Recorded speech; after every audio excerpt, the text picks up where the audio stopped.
She said the words so casually. "Oh, today? I completely forgot." No hesitation, no flicker of guilt, just a soft laugh over the phone, voices chattering behind her, music pulsing like a heartbeat trying to outrun mine. I stood in the kitchen staring at the small box I'd bought for myself. A quiet self-gift, a pathetic little ritual I'd repeated since childhood. But this year it felt heavier, like it already knew what I didn't. She wasn't coming home. There was something hollow in the way she spoke, something strained, as if she wasn't talking to me but trying to keep someone else from hearing my voice.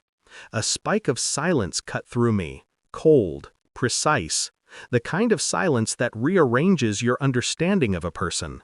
She said she was with friends. She said they were just having dinner. She said she'd make it up to me tomorrow. Tomorrow? My birthday had been pushed to tomorrow. I ended the call before she could say anything else. I didn't trust the sound of my own breathing, didn't trust what might escape my mouth. Then I opened my phone, opened the location app she forgot was still shared, watched the small blinking circle settle into a luxury hotel across town, a place we'd never been together, room 304. My heart didn't break. It simply stopped being relevant. I drove without thinking, the way a surgeon moves in an emergency, steady hands, dead eyes, a strange calm blooming where panic should live. The parking lot glowed with warm light, couples laughing, people celebrating, strangers tangled in moments that belonged to them. And there I was, a man standing on the edge of his own life, watching it tilt. I stayed in the shadows and waited to see if she'd come out. Waited to see if maybe, just maybe, my instincts were wrong. But instincts are cruel. They rarely lie. They simply whisper truths we're not ready to hear.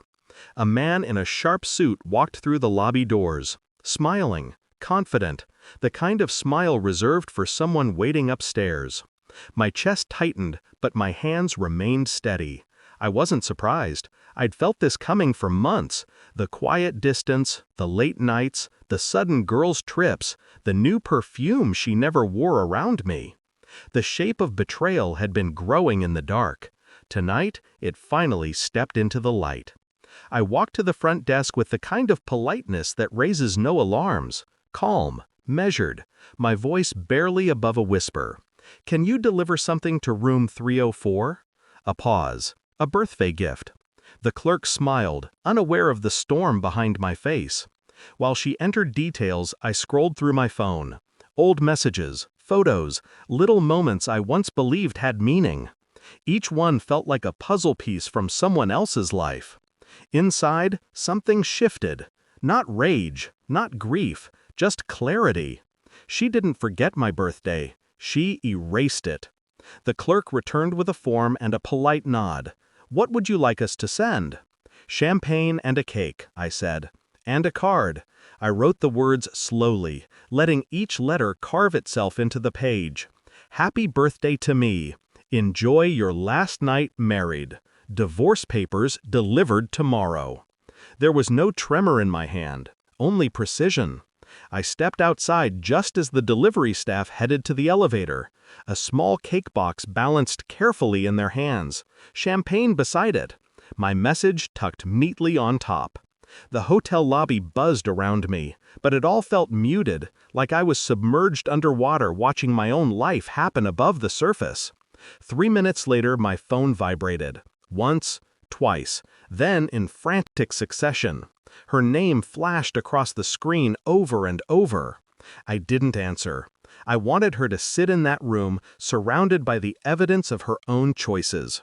I wanted her to look at that cake meant for me, to read that message again and again until the truth sank its teeth into her. The texts came next. "Where are you? It's not what you think. Please, please pick up. We need to talk. Please." Her fear tasted like justice.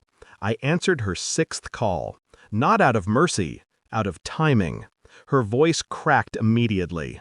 "Where are you? Please, I can explain." "You already did," I said calmly. "You just didn't know I was listening." She sobbed, the kind of sob that tries to rewrite history. "It was a mistake," she choked. "You meant everything," I whispered, "just not with me." Silence. A long, trembling silence on her end. On mine, a quiet exhale, a release I'd been holding for months without realizing. "I'll send the papers in the morning," I said. "Room 304 was your choice. Divorce is mine." She begged, she promised, she unraveled, and I walked away from the hotel without looking back. The night air felt cleaner outside, colder, honest. I drove home slowly, letting the city blur past the windows. The cake box on my counter waited in the dark when I returned, a quiet witness to a birthday I would remember for the rest of my life. I didn't eat it. I didn't need to. Some celebrations are meant to be empty. Some truths meant to be carved into silence.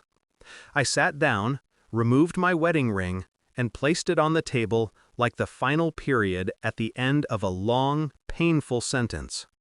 I didn't feel broken. I felt awake, and for the first time in a long time, I felt free.